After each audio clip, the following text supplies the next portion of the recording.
walaalayaal waxaan idinla wadaagi rabaa waxaa weeye waana ku saabsan arrimaha naxdinta leh ummadaheena waxaa weeye ku dhaca khaasatan ummadda Soomaaliyeed. waxaan rabaa si gooni ah inaan u taabto arrin mar dhow dhacday oo arrinta waxaa weeye dadka ku baaba'ay ama ku dhammaaday tahriibka ay u tahriibahayaan qaaradda Yurub. diinteenna Ilaahay subxaanahu watacaala uu noo soo dejiyey waa diin kaamil ah oo Ilaahay subxaanahu watacaala uu wax walba ku dhammaystiray. diinteenna qaaliga ah safarka qofka muslimka uu safar hayo waxaa weeye asal ahaan way bannaysay oo shay bannaan weeye qofka muslimka ah meel inuu ka safro meel kalena u safro asal ahaanta waa sidaas weeye. laakiin safarkaas waxaa jirta laba tiir oo mar walba uu ku xidhan yahay oo loo baahan yahay in laga helo. labadaa tiir hadduu safarka waayo waxaa weeye xukunkii jaa-isnimada wuu ka baxayaa. xukunkii jaa-isnimada iyo bannaanida keli ah waa ka baxayaa, axkaam kaluu qaadanayaa. arrinta koowaad waxaa weeye maqsadka qofka muslimka ah oo safarka ka leeyahay wuxuu saameyn ku leeyahay safarka. waxaa weeye aragtidu ay diinta islaamka ka qabto saameyn ayuu ku yeelanayaa. qofka muslimka ah hadduu u safrahayo shay ilaahay subxaanahu watacaala raali gelinaya, shay ilaahay subxaanahu watacaala uu jecel yahay, shay waxaa weeye aakhiradiisa wax ku ool u ah, safarka wuxuu noqonayaa safar uu ajir ku helo, safar ilaahay subxaanahu watacaala ugu dhowaado, safar wuxuu noqonayaa aakhira darajo uu ku gaadho. waana safarka ilaahay subxaanahu watacaala uu ku ammaanay saxaabada muhaajiriinta ah oo waxaa weeye maka intay kasoo hijroodeen madiina usoo hijrooday hadafkooda ayada uu yahay diintooda inay badbaadsadaan, rasuulka ilaahay sala allahu calayhi wasalamna hiile iyo garab ay u noqdaan. haddii maqsadka iyo ulajeedada qofka safarka uu ka leeyahay ay tahay maqsad iyo ulajeedo khaldan, safarkaa wuxuu isu bedelayaa safar xaaraan uu isu bedelayaa. qofka muslimka ana uu ku dambaabayo alla subxaanahu watacaala agtiisana haddii aan loo dambi dhaafin ciqaab uu ku mudanahayo. safaradaas waxaa weeye maqsadka khaldan laga leeyahay waxaa weeye waa safarada lagu aado meel qofka diintiisa ay ku baaba'ayso oo waxaa weeye islaamnimadiisii iyo waxaa weeye iimaankiisa alla subxaanahu watacaala oo rumaysnaa dhaawac uu ku gaarahayo. taa waxaa tusaale cad u ah aadidda wadamada la aadahayo, khaasatan wadamada gaalada ee waxaa weeye ilaahay subxaanahu watacaala aan rumaysnayn. qofka muslimka ah culimmadu waxay u sameeyaan dawaabid aaditaanka la aadaya meeshaas. qofka muslimka hadduusan dawaabidda ka soo bixin waxay noqonaysaa xaaraan inuu dhulkaa uu u safro, xaaraan bay noqonaysaa. dawaabidda kow waxaa ka ah qofku inuu kasoo baranahayo dhulkaas wax dadka muslimiinta ka maqan oo aqoon ah inuu kasoo faa'iidahayo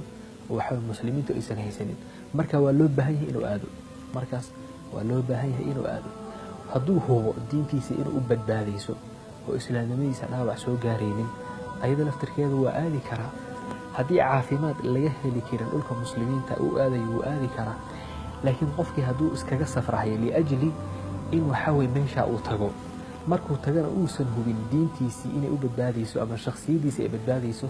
qofka maqsadka safarka uu ka leeyahay culimmadeena way diidan yihiin oo waxay leeyihiin inuu aado ma haboono.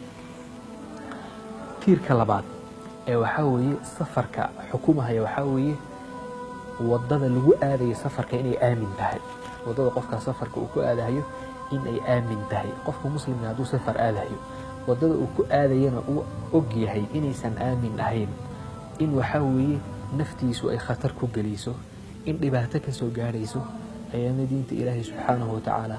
xukun ayay ka leedahay, aragti ayay ka leedahay oo ah safarka qofka inuusan aadi karin. alla subxaanahu watacaala waa kii lahaa walaa tulquu biaydiikum ila tahluka, naftiina ha ku ridina halaag, naftiina halaag ha ku ridina. alla subxaanahu watacaala wuxuu yihi walaa taqtuluu anfusakum ina allaha kaana bikum raxiima, naftiina ha dilina, ilaahay subxaanahu watacaala wuxuu ahaaday mid idin naxariistay. alla subxaanahu watacaala marka addoonka muslimka wuxuu ku baraarujinayaa in ay xaaraan tahay naftiisa inuu khatar geliyo, naftiisa inuu dilo xaaraan weeye. nabiga sala allahu calayhi wasalamna arrintaa aad ba uga digay, diintana waa caan bay ku tahay. marka qofka muslimka hadduu og yahay wadada uu ku safrahayo waddo khatara inay tahay, maqsadka uu u safrahayna maqsad muhima uusan ahayn, waxaa weeye safarkaas ilaahay subxaanahu watacaala ma jeclo, waxaa weeye diintana kuma fiicno oo waxa weeye diintuna ma ogolo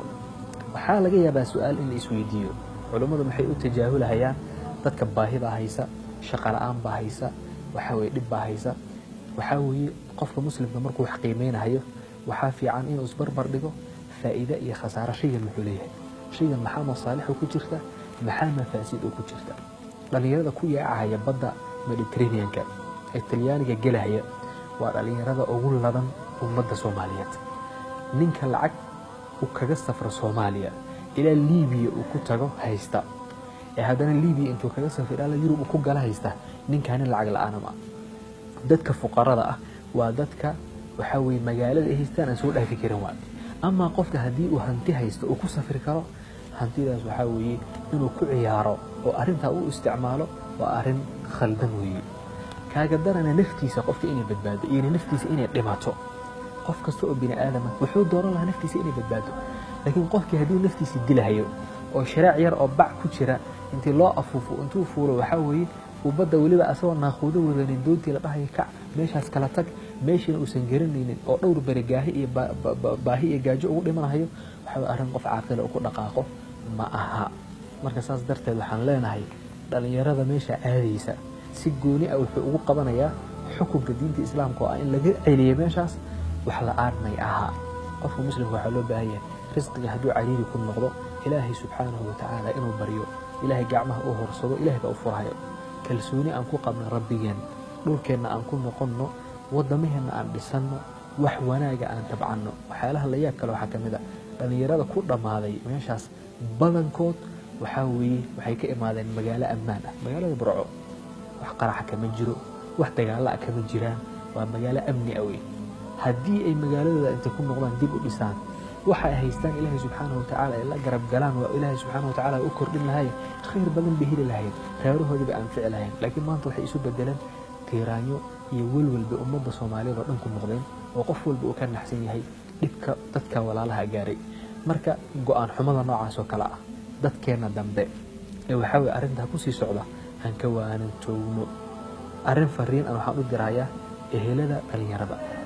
dhalinyarada waxa dhacda markii ay xaafadaha joogan in loo diido waxay ku shaqeystaan markii Liibiya tagana lacag inta loo arooriyo waxa weeye lagu furdaamiyo oo Yurub lagu geliyo billahi alaykum dhalinyaradaas intaysan meesha gaarin ogaada xaaladooda shaqaha loo raadiyo dhalinyarada hal la mashquuliyo mashaariic hal la geliyo hal laga dadaalo waxbaan ku baray bas ma ah waxa weeye qofku waxa loo baahan yahay inuu dadaalo dhalinyarada laftirkooda waxa loo baahan yahay mujtamaca inay wax u sheegtaan inay isku duubnaadaan inay nolosha wax ka bedeli karaan isku dayaan loo baahan yahay Yurub markii la tago lacag ma taltaalo dadka tagay wareysta waa xamaali iyo shaqo dadka way shaqeystaan anaga ka dhul fiican waa shaqeysan karnaa ammaanka waa sugan